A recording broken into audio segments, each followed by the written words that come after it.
देखा है, वो सपना नहीं था, सच था। पर उन आदमियों को वहां पर कुछ मिला क्यों नहीं? क्या उस थोड़े से समय में उस खूनी ने वो लाश को वहां से हटा दिया था? क्यों?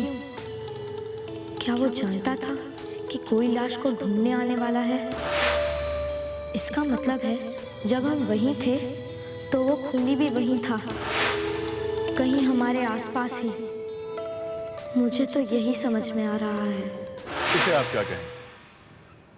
एक बच्चे की कल्पना? मैं तो कहता हूं इस बात का जिक्र आप घर पे किसी से मत कीजिएगा, खामखा टेंशन हो जाएगी। घर में शादी की खुशी का माहौल है। मेरे ख्याल से तो अंकल आप भी बीती हुई बातों को भूल जाइए। मैं चलता हूं। रुको आकाश, मुझे भी तुम्हारे साथ तुम्हारी उस बीती हुई बात के बारे में ही बात करनी है। अंकल वो नहीं, पहले तुम मेरी बात सुनो। आकाश, मुझे लगता है कि मैं तुम्हारे साथ कुछ ज्यादा ही सख्ती से पेश आ रहा हूं। बार बार तुम्हें यही कहता रहा हूं कि देविका को सब कुछ साफ साफ बता दो। कहूंगा तो मैं अब भी यही, लेकिन आकाश, ये तुम्हारा मामला है। मैं तुम पर जबरदस्ती नहीं कर सकता। मैं तुम्हें सिर्फ समझा सकता हूं, तुम पर दबाव नहीं डाल सकता कि देविका को तुम अपने अतीत के उस राज के बारे में सब कुछ बता दो जो तुम दुनिया से छुपाना चाहते हो। कि 5 साल पहले तुमने आत्महत्या करने की कोशिश की थी। सर, इन्होंने एक बोतल नींद की गोली खा ली है। अब जल्दी नमक वाला पानी लेके आओ, फास्ट, क्विक।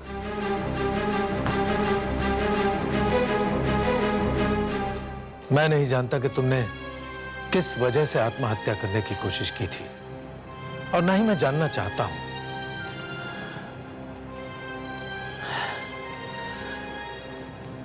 जरूर कोई बहुत बड़ा कारण रहा होगा जिसकी वजह से तुमने अपनी जिंदगी को खत्म करने की कोशिश की। आकाश, इसीलिए मैं तुमसे इस बात का जिक्र नहीं कर रहा था, क्योंकि मैं तुम्हें तुम्हारे अतीत की याद नहीं दिलाना चाहता था। तुम हैरान हो रहे होंगे कि मैं ये सब कैसे जानता हूं। आकाश, 5 साल पहले जब तुमने नींद की गोलियों का ओवरडोज खा लिया था, तब तुम्हें किसी और हॉस्पिटल में एडमिट कर दिया गया था। तुम्हारा दोस्त जो खुद एक डॉक्टर है, उसने तुम्हें आर्यन की हॉस्पिटल में शिफ्ट कर दिया था।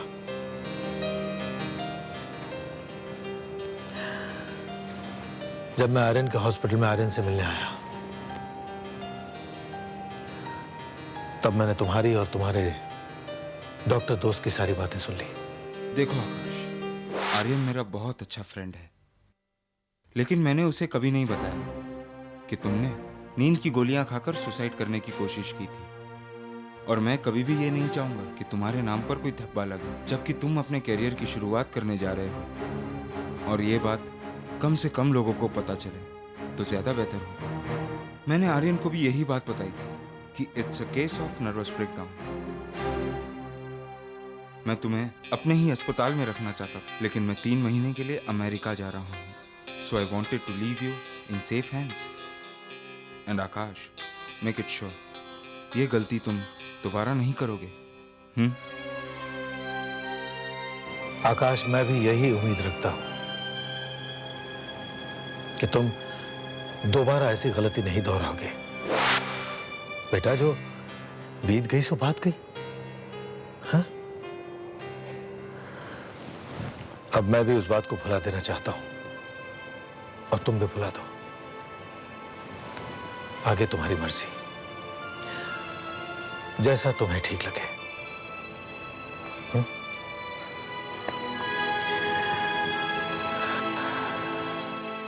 नहीं अंकल,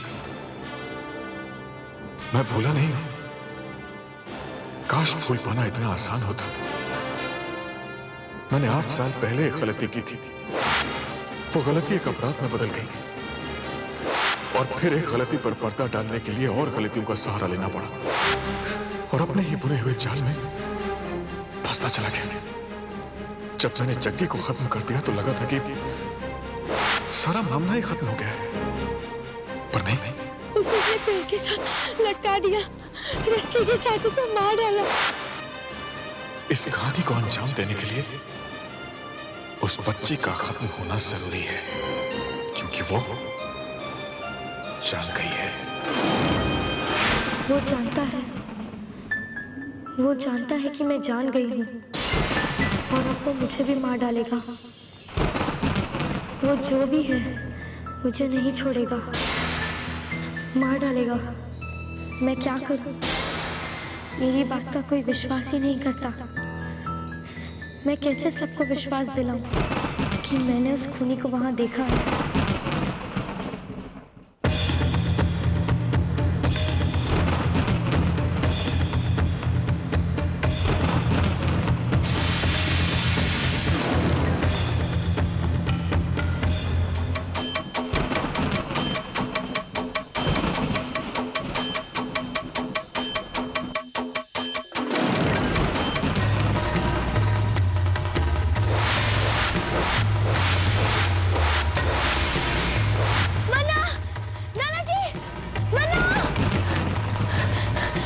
खुशी? क्या हुआ? खुशी बेटा, क्या हुआ?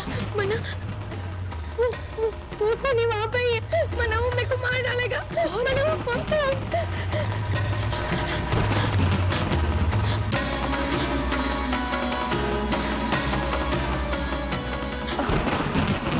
यहाँ तो कोई नहीं है।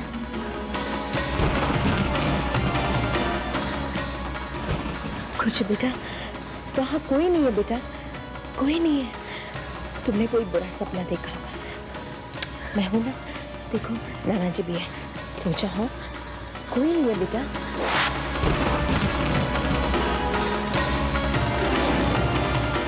मुझे यहाँ से निकल जाना चाहिए। मुझे तो समझ में नहीं आता कि खुशी की प्रॉब्लम क्या है। उसके पास सब कुछ है, फिर भी वो ऐसा क्यों बिहेव करती है? जब बच्चे ऐसे बिहेव करें तो या उन्हें उनके आसपास के लोग पसंद नहीं आते या जगह। हम लोग तो बदले नहीं जा सकते ना। हाँ, हम लोग नई जगह भेज सकते हैं। I mean, हम खुशी को किसी बोर्डिंग स्कूल भेज सकते हैं। कमाल करती है भाभी। मेरी बेटी मुश्किल दौर से गुजर रही है और आप उसे दूर भेजने की बात कर रही है। वृंदा, तुम समझ नहीं रही हो ना। I mean, try to understand, वृंदा। मैं तो खुशी की भलाई के लिए ये सब कह रही हूँ। अब देखो ना, वो नई जगह जाएगी तो पुराने डर भूल जाएगी ना। प्रॉब्लम को अपनी आंखों से दूर कर दो तो प्रॉब्लम दूर नहीं हो जाती। मैं खुशी को कहीं नहीं भेजूं। वृंदा, try to understand। एक मिनट मॉम। वृंदा बुआ, आप जो कुछ भी कह रही हैं ठीक ही कह रही हैं। इस तरह से हम खुशी की प्रॉब्लम को टाल नहीं सकते। लेकिन बुआ, शायद हम सब मिलकर भी खुशी की प्रॉब्लम सॉल्व नहीं कर पाएंगे। तो तुम कहना क्या चाहते हो विशाल? क्यों ना हम किसी अच्छे से साइकियाट्रिस्ट की मदद लें। बुआ, हम खुद ही खुशी की बात ठीक से समझ नहीं पा रहे और वो और भी परेशान होती जा रही है। इससे हम सबकी उलझन और बढ़ती जा रही है। बेटे, मेरा ख्याल है विशाल ठीक कह रहा है, पर मेरी सलाह है कि इस समय हम खुशी को कहीं नहीं भेजते। बेचारी खामखा और डर जाएगी। पहले क्यों ना हम खुद साइकियाट्रिस्ट को मिलें, खुशी के बारे में उससे सब कुछ बताएं, वो क्या सलाह देता है उसके बाद हम वैसा ही करें। क्यों बेटे, क्या सलाह है तुम्हारी?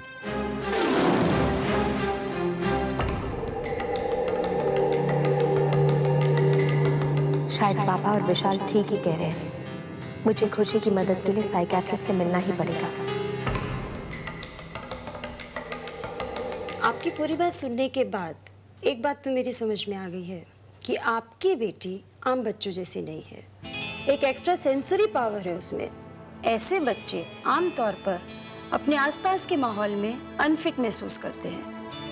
तो ऐसे में हमें क्या करना चाहिए? आप क्या सजेस्ट करती हैं?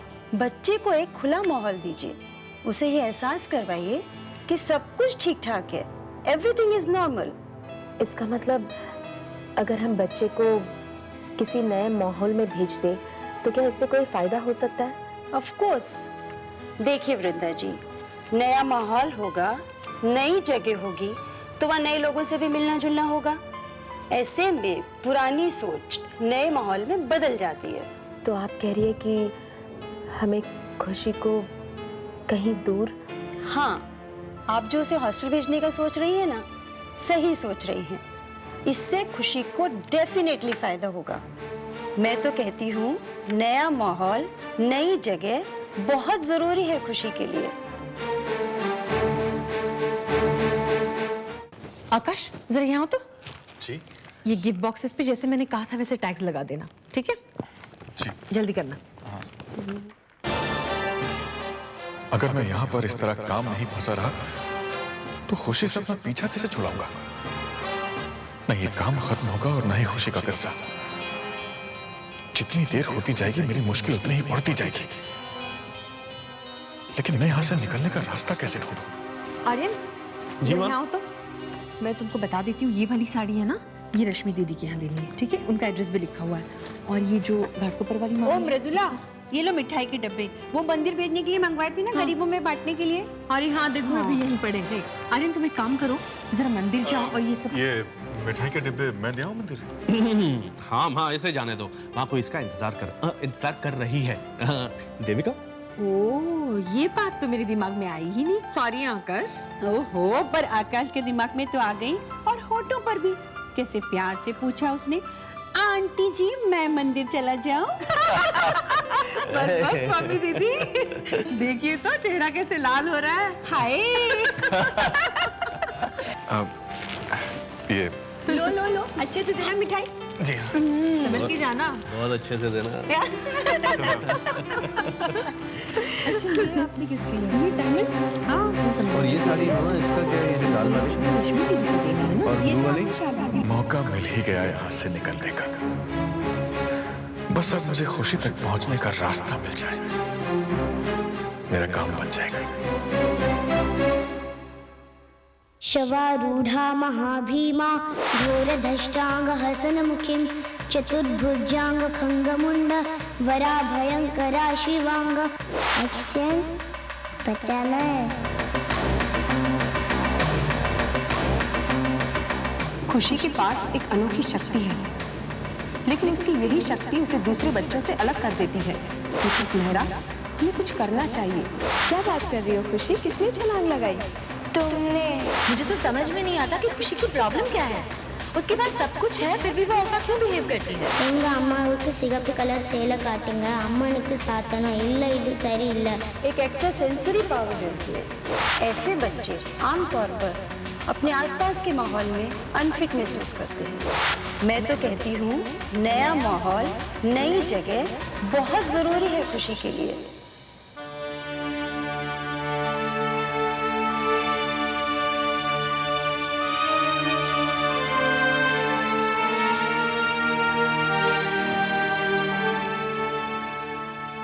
क्या सोच रही हो बेटे?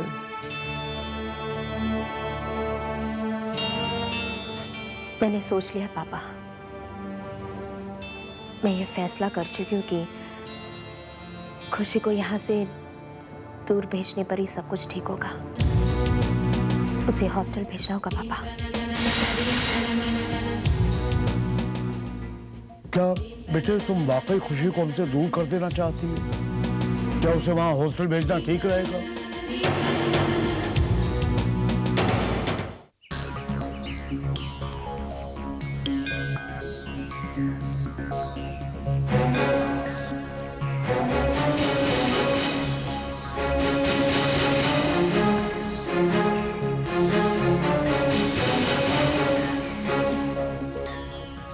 दीवान जी।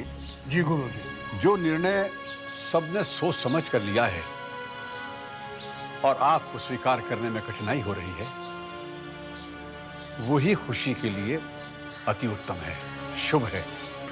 आप ठंडे मन से सोचिए, ये तो एक भगवान की ओर से शुभ संकेत है कि खुशी को यहाँ से दूर जाना चाहिए। गुरु जी, पहले आपने कहा था कि खुशी को अपनी नजरों के सामने रखो, अब आप कह रहे हैं कि मैं खुशी को अपनी नजरों से दूर कर दूं। दीवान जी, मैं स्वीकार करता हूं कि उस समय मैंने खुशी पर नजर रखने के लिए कहा था, परंतु अब खुशी को औरों की नजरों से दूर रखना ज्यादा आवश्यक है। गुरुजी, आप क्या कह रहे हैं मैं समझ नहीं पा रहा हूं। दीवान जी, चिंता मत कीजिए, विश्वास रखिए कि खुशी सुरक्षित रहेगी, क्योंकि उसके शुभचिंतक उसके लिए प्रार्थना करने वाले बहुत हैं और दुष्विचार वाले उसको अपने घेरे में बांधकर नहीं रख सकते। जी ठीक है। खुशी बेटे, तुम कार में जाके बैठो, मैं आता हूं।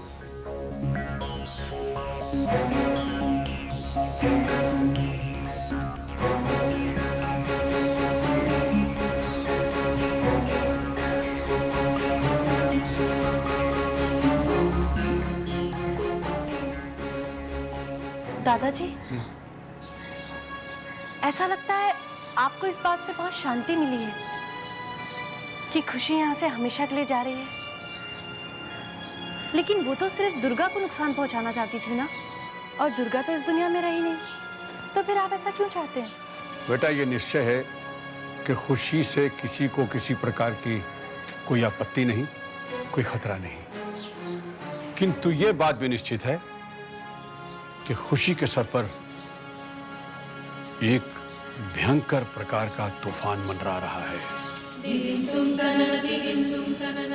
खुशी पहले एक शिकारी थी, सफल शिकारी, परंतु अब वो स्वयं एक शिकार हो गई है। पहले उसकी आंखें किसी और का निशाना साध रही थी, अब किसी और की आंखें उसका निशाना साध रही है।